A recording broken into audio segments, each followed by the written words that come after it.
change in the fundraising sector has never been greater.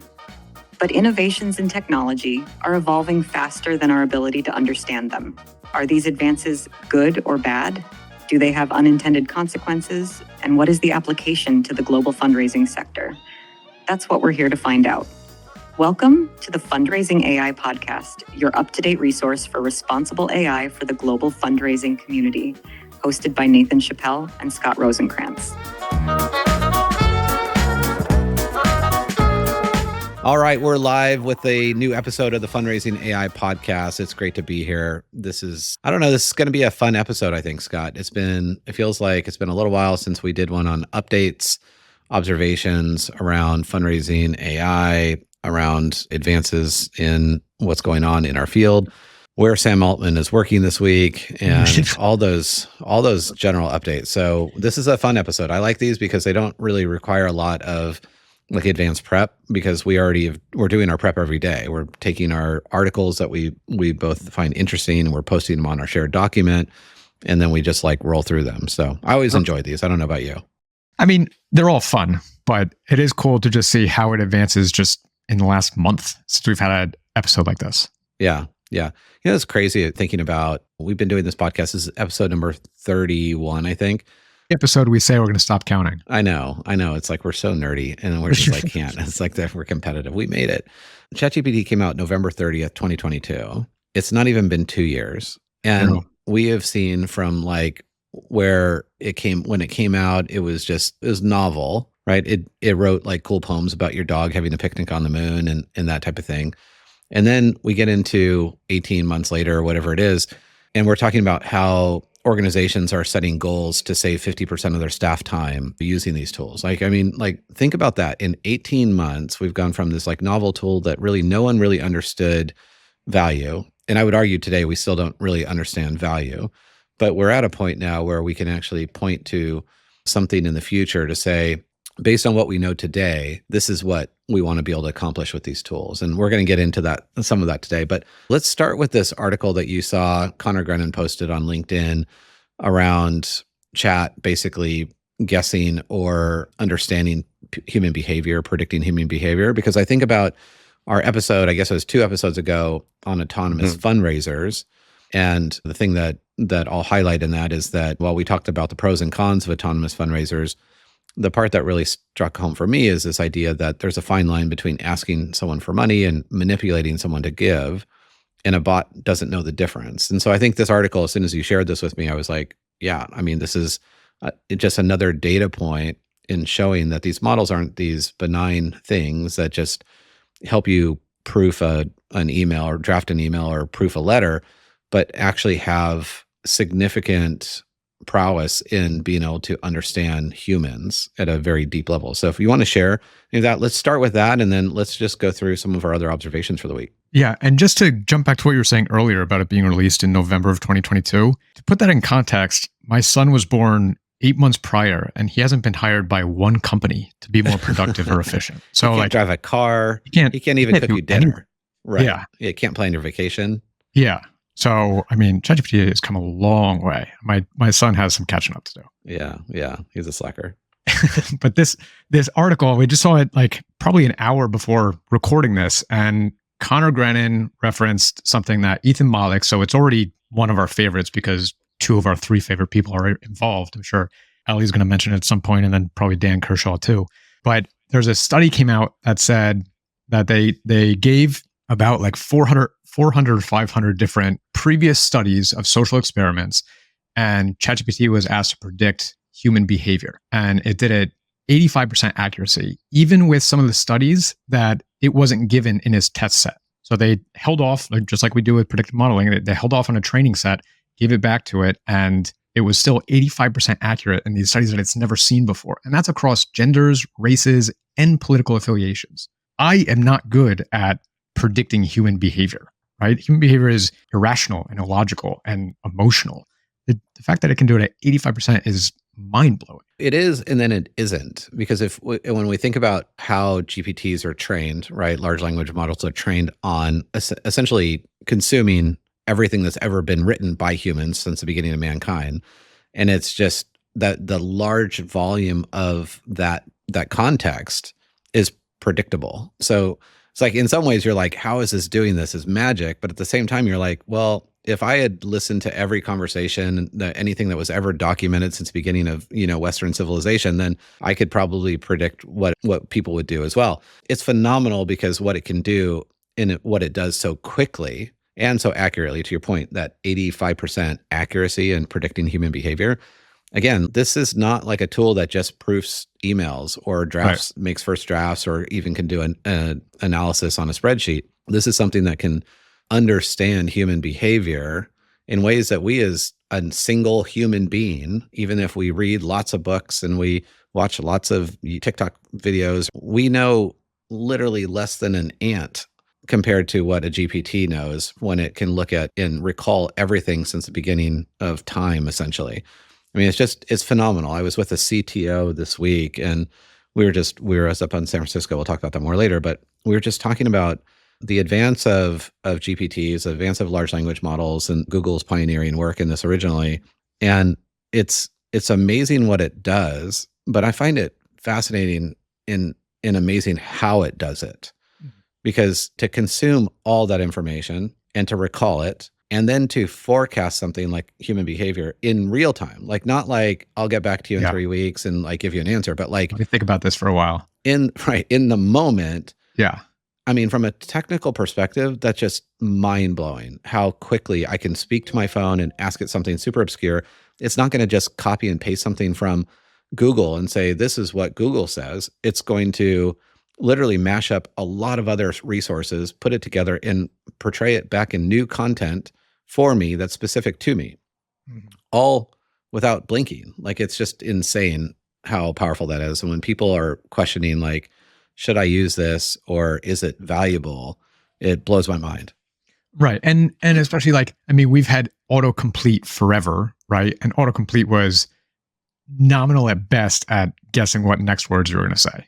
This isn't just what words you're going to say. This is what you're going to do, what you're going to think, how you're going to act, right? Like, there's really is nothing that we can compare it against in recent history. It cracks me up when people compare Gen AI to Clippy. I'm sure you've heard this before or seen it on TV. Oh, it's like Clippy. Oh my gosh. I mean, it's hard because that was maybe our first interaction with anthropomorphizing technology into something like that can speak to me or know me. And it was like, Clippy obviously was extremely rules-based. There was no AI in it. It was like, if you do this one thing, you might want this other thing, obviously just a decision tree.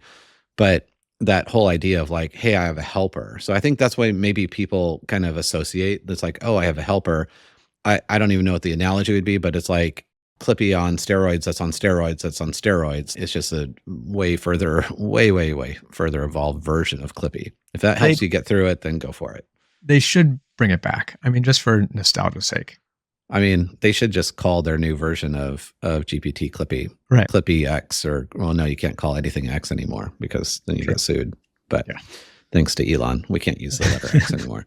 All right. So I think that's a really interesting study. We'll post the link in the show notes. You should read it as we're really thinking about AI being used in fundraising communications, understanding who might do what. It's also something that you and I have talked a lot about, and it little makes the hair on my neck go up, is this idea that the future of ML, and so machine learning and deep learning, some of that work will be offloaded into Gen as it's making these predictions on large data sets.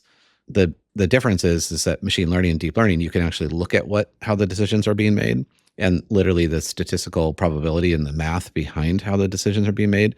Gen is not that way for the most part. And so I think there's still for a while the need for both predictive and generative together, but this is showing lots of data, in one of their studies, they had like 1 million participants, and it's picking up these patterns and making these predictions. So, I mean, it's pretty impressive. Yeah. And I think the way that this study connects back to that episode we had on autonomous fundraising is that was saying that ChatGPT is 87% accurate or successful at convincing you to do something, right? But that's in like a debate, like back and forth. But if it can predict what you're going to say, how you're going to feel, what you're going to think, and then know how to convert it, and then before convince you even say to do it, right? Yeah, before you even say it. Like, you'll be getting manipulated without even knowing that you're getting manipulated, right? It's gonna be one of those like you walk out of out of that situation and be like, what the hell just happened? Like, I committed to what? That's just how I feel every time I go to Costco. I mean, I'm like, wait, what? Like, how did that just happen? Every single time. I think that's a really, really good point, because first is directionally knowing it, like, who is my target? Mm-hmm. And then in that statistic, it was that it's 87% better than a human at convincing you to take its point of view. I mean, to your point, and you have a master's in psychology, like, I mean, there's like deep psychology in convincing someone to do something that they don't want to do or didn't know that they were even making a decision. So yeah, more the reason for us to always ask the tough questions, to not just walk into technology blindly, to really assess the ability for the technology to help us in the short term, but also ask what the long-term consequences or unintended consequences might be. And I mean, I know we hit this home a lot, but that's the whole premise of fundraising.ai. It's not to be an auditor. It's not to be an organization that says you're doing this right or wrong. It's an organization that is, by intention and design, called to ask the question. And we want to have, you and I want to be the ones to say, hey, here are the questions that you should ask before you blindly go into something or hire a vendor or build something. Sit down with a group of people, hit pause and say, okay, like we're really confident this can deliver these results in the short term. That's great. But what are the things that we're not seeing? Where are the blind spots? And where could this have a dark side? Because obviously we all see the impact of that. So skipping, that was our intro, and we're already 12 minutes in. So our intro, but again, I guess we did say that conversation is going to be an ongoing conversation. And yeah, it's going to pop up often. It should. I think. It should. Yeah. I mean, I think our sector is wrestling with things that we've never had to wrestle with before. Mm-hmm. And that's not just a 30-minute podcast. That means these are deep philosophical questions.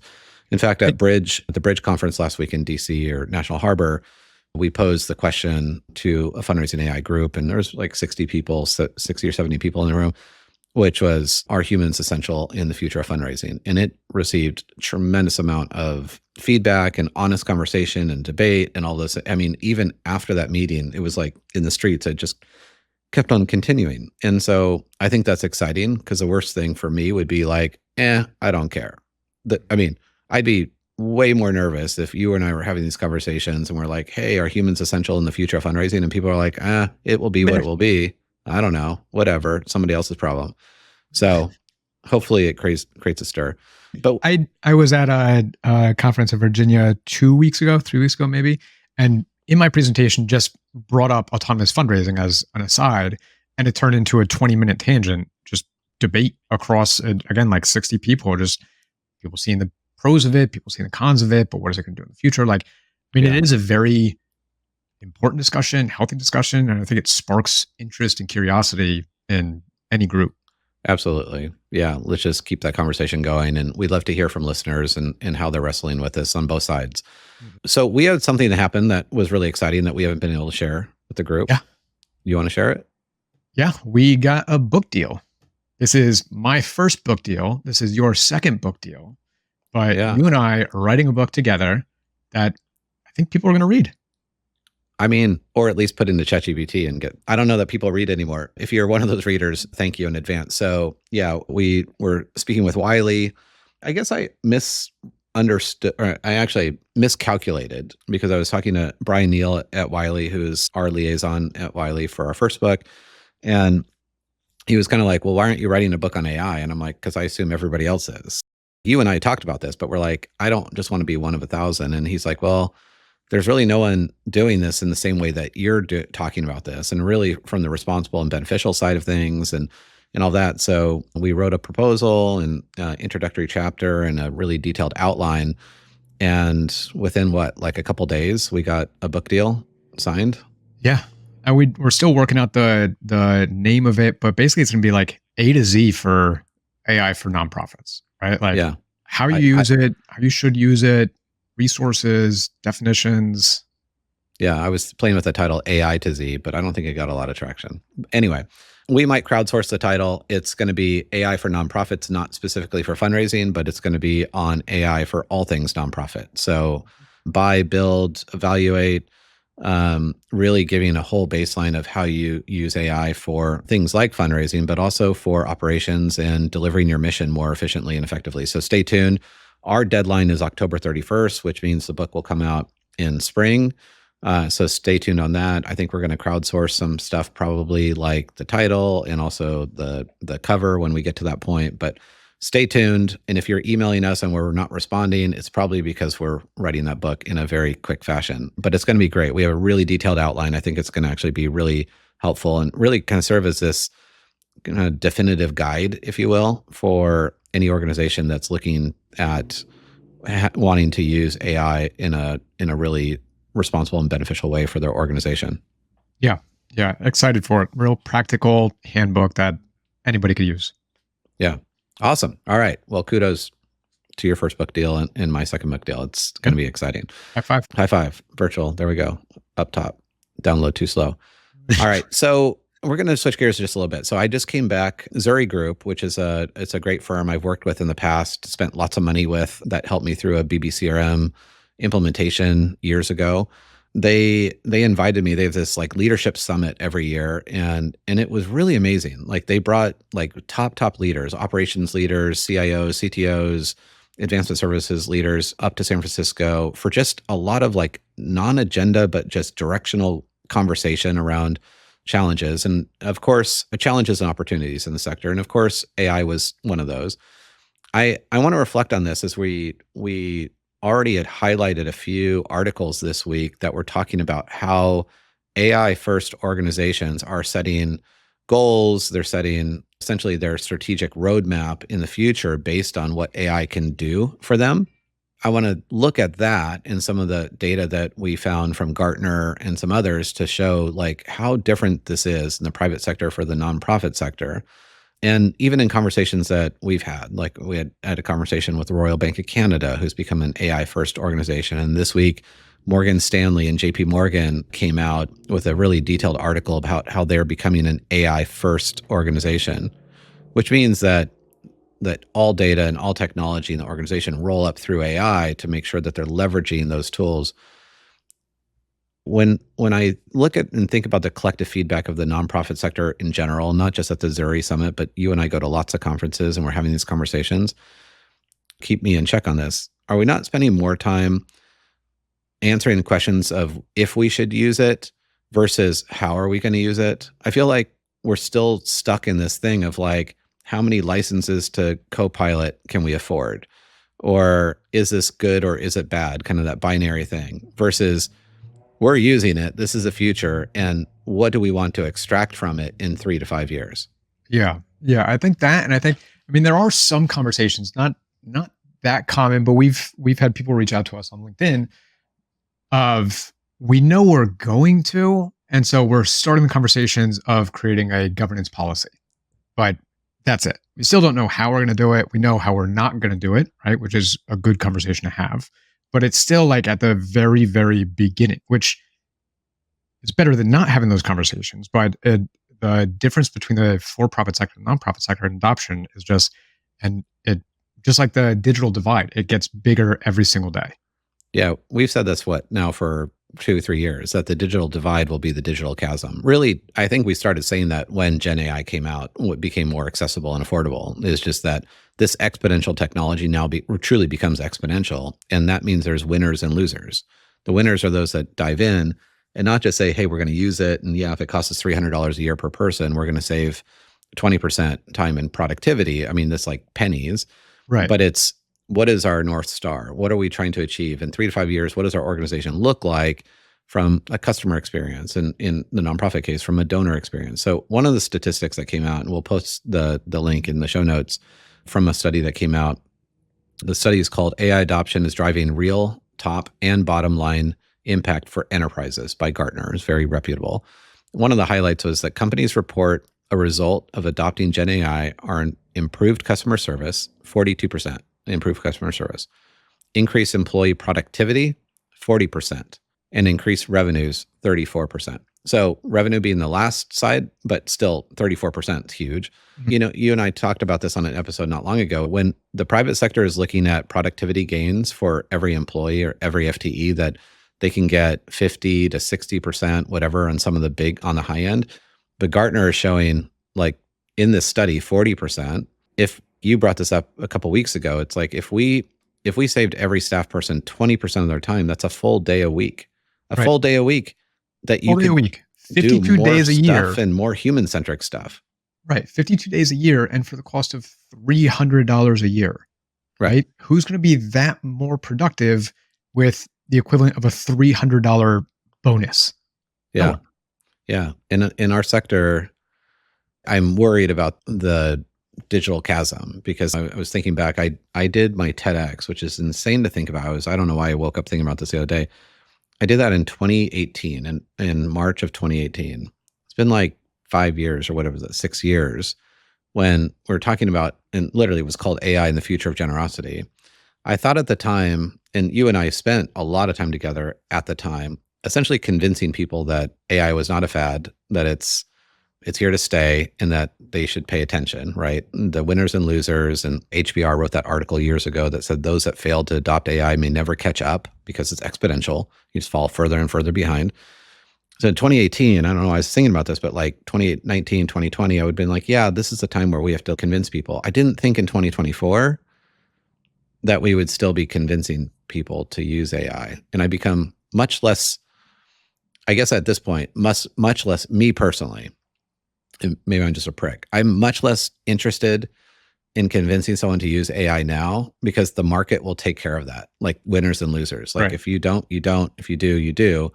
I'm much more interested in training and educating people on how to use it well. And I think a lot of what has changed since 2018 is back then we had to do a lot of education on what is AI, right? Right. And now it went from like nothing to all, where now everything is AI, right? And so we have to say, well, not everything is AI.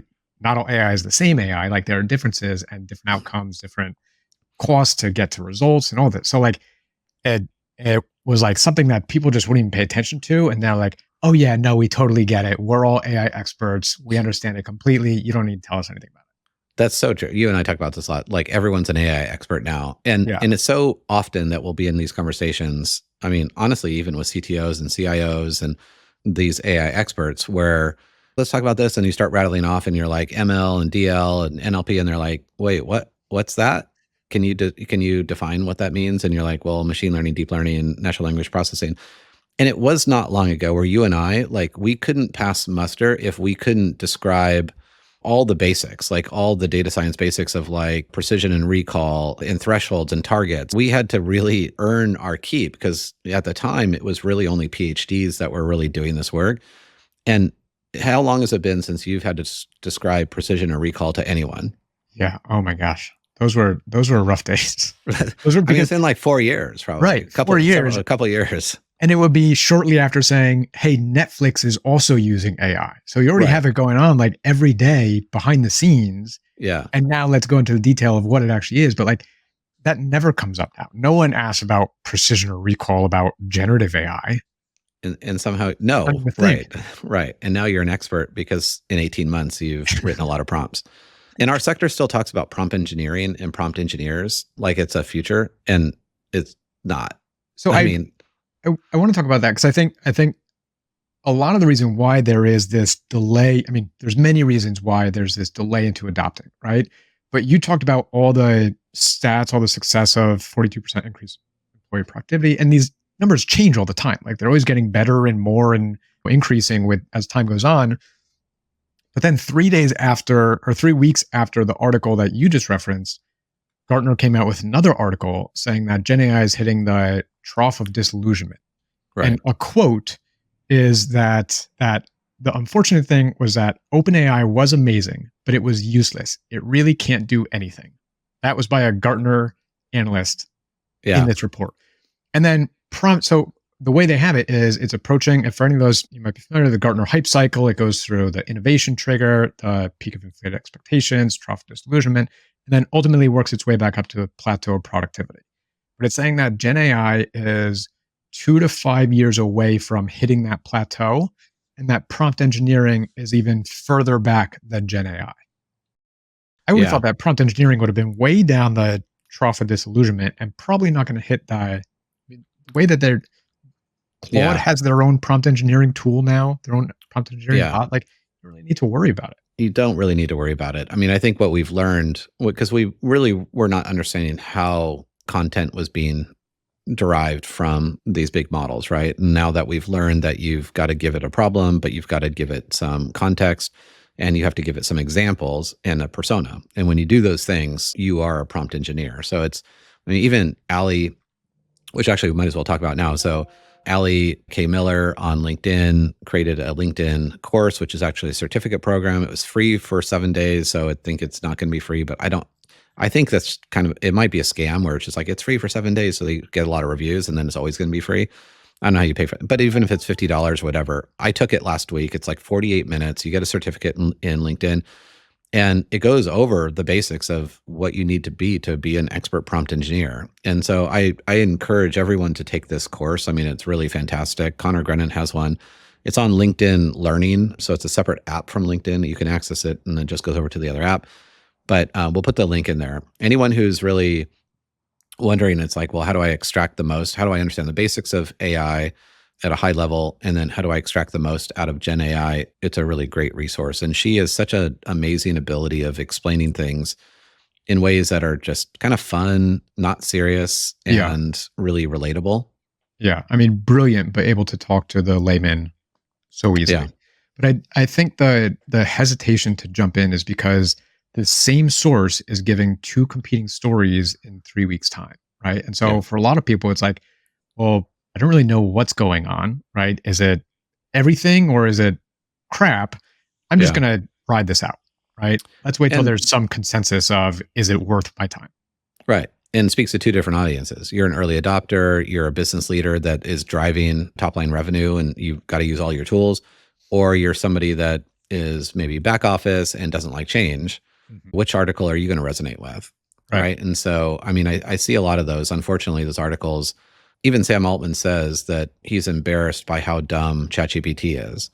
Laughable. But that's right. Laughable. Right. And so, and it is compared to what it can be, but that's all based on context, right? The context is these models for the average person. I mean, it's one of the greatest technological breakthroughs in all of human history, but it is so dumb compared to what it will be. And we know this because we look at things like Siri and Alexa when they came out were like mind-blowing that I could talk to my phone and it would talk back to me.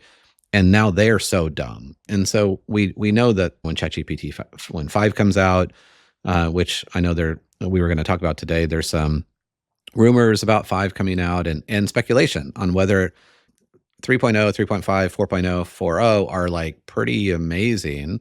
And Claude, Opus, and Sonnet, and Perplexity, all these models have grown exponentially and gotten so much better, even in the last 18 months, that it's almost like, how can it be that much better? It might be a total disappointment because it's just, maybe it's incrementally better, maybe it's just faster. But there is some speculation. Voice is going to get infinitely better, faster, more conversational. And I think we're waiting this week, next week, last week for the improved 4.0 voices. I think when people start conversing with their AI in real life, they are going to find so much more benefit from it. Yeah. Yeah. My son and I were using it for the first time. He's never used ChatGPT, but we're using it to talk about sharks. And again, ChatGPT is younger than my son and knows a lot more about sharks than my son does. Yeah. But I think all the videos coming out of the new voice version, I mean, it is like talking to a person. Like this conversation could be to ChatGPT chatbots. And it would predict what we're going to talk about and then convince us to do something at the same time. And then, right. Yeah. No, I mean, it's absolutely amazing. So I think just to wrap a bow on all of this, nonprofit organizations need to realize that this is not a fad. And actually in Ali Miller's certificate program, literally that's one of her bullets. AI is not a fad. And it's amazing that we have to say that, but it is not a fad. It's not going away. And there will be winners and losers. Those that dive in deep, those that get creative. I mean, it's the ROIs of AI, which I've added another one to, but thanks to Dan Kershaw, pay credit to him, but it's boosts in performance. So doing work better, doing it faster and being happier. And then his addition, which is doing it more creatively. Mm-hmm. And those are things that I think every nonprofit, I pretty much know every nonprofit can benefit from. So there's really no risk. I mean, no reason why you shouldn't be leaning into this. And I think the reality is that if we're still debating whether or not we should pay the $30 a month or the $20 a month per user, we have to recognize that we're far behind versus private sector organization. They're saying, look, in 3 years, our mandate is to be X percentage more efficient and to have higher employee retention, higher employee satisfaction. And we're going to use all these tools to help ensure that that happens. That's very, very different. So I think having that AI strategic roadmap is something. Governance side alone, that's important because you want to make sure that you're using it in ways that don't defy your values as an organization. But thinking about where do we want to be in 3 to 5 years? And I had a really enlightening conversation yesterday with one of the leaders at Lucille Packard Children's Hospital on this exact topic. We just had coffee for an hour, literally talking about like, what does it look like to be an organization that's AI first, a nonprofit organization that's AI first in 3 to 5 years. And I think you always, as an organization, want to be donor focused at the very top. So as an organization, you're donor focused, but underneath that, operationally, you're AI first. And I think it's such a healthy conversation to have. I really encourage other people to just hit pause and get a whiteboard out and sit with your team members and be like, what would this look like? And what could we achieve? And if you could do work better, faster, and be happier and more creative, then there's a place for you in this. And I think to get there, it'll require a lot of flexibility, right? Because it's again, we talk about it all the time. It's not just a destination to be AI first. It's a journey because it's constantly going to evolve. And so you always need to stay up to date on, well, what is the new version that's going to give us 40% more productivity than what we've seen in the past? Yeah. I think that brings up another really important point that we don't actually invest in and spend a lot of time is really around change and our adaptability to change. And I was sharing with you this morning, it became really clear to me in a lot of these conversations I had this week that we've always thought about change management as something that happened at a point in time and it was fixed. So you get a new CRM, someone move your cheese, and you got to bring someone in to train them on like, it's okay, your cheese is over here, it just has a different color and you enter data differently in the new cheese. But in AI, the cheese is going to continually move, like always. Yep. AI moved your cheese and it's not coming back. So I think there's something to be said for our ability as humans to continue to flex that muscle around change and to get better and better at being agile and adaptable. I think this is us for individuals. So like lean into your own curiosity. I think that's the last inherently human trait, and just to be like super curious about everything and be okay with that. And as organizations, to invest in their workforce as humans, because we're all dealing with this in our human level in our homes, but also professionally. So invest in your workforce and help them become more agile and adaptable. And that's not a fixed thing. That's an ongoing thing. So if you have a chief people officer or some sort of HR professional, or if you bring someone in from the outside, think about that from like how you would think about somebody that's on retainer that is just always helping with you. I mean, the reason why you and I do this podcast every week versus every month or every quarter is because things change so quickly that we had to. And so I think that's just the feeling that we get as individuals, as humans, and as workers and professionals. I think that's organizations that are going to invest in helping people change are going to be so much further ahead. Yeah. So do we want to end with anything? I mean, I know there was another drama shakeup at OpenAI this week. So, yesterday, I think Greg Brockman took a leave of absence. John Schulman moved to Anthropic. I mean, that's kind of a big deal. Yeah, I think they said from the 11 people that started OpenAI, there are 3 remaining. And one of those 3 is Greg Brockman, since he's still technically there. But yeah. And for people that don't know, Greg was kind of the glue that kept things together when Sam left and came back and whatever. I mean, he was attached to Sam pretty closely and all that. So I think it's not to make this a drama thing. I mean, the reality is like, this is just very dynamic, evolving landscape. And this shows the immaturity, and not in a negative term, of the sector, because it's so new. And you go from nothing to gazillions in like overnight. All these things are expected. We've said this before, and we equated this, like, don't put all your eggs into a single basket. This is why Microsoft and Google and Amazon are investing in multiple different companies at the same time, even if those companies compete with each other. So as an individual or as an enterprise, you and I use at least 3 kind of core AI tools, and we use them a little bit differently. So like Claude, Perplexity, and ChatGPT, because not that this would happen because the market will dictate this, but like if chat went away tomorrow and it just lost all of the memory it has of me and everything that I've ever written, that's tragic. Yeah. But that's essentially what happened in the movie Her, right? So, and that actually happened with Pi. So Pi was something that was going to be your personal AI assistant. Yeah. And then it basically changed course one day and we're like, hey, we're not doing that anymore. So had I invested tons of my human capital in training Pi about me, I'd be like so pissed. So all this to say, and sometimes why we share these things, it's to say like diversify your work in different tools, because one, there's always an arms race of which one's better, but that's not really the point. I think the point is that they all work somewhat similarly and that you should make sure that you're not just putting all your eggs in one basket. Yeah. Yeah. I think that's a good tip. That and iterate, be curious, collaborate, all those things we always say. Yep. All right. Well, let's wrap it up. Thanks, Scott. And we will see everyone again for another episode of the Fundraising AI podcast. Thanks for joining us today. Yeah. Thanks for joining. All right. Take care.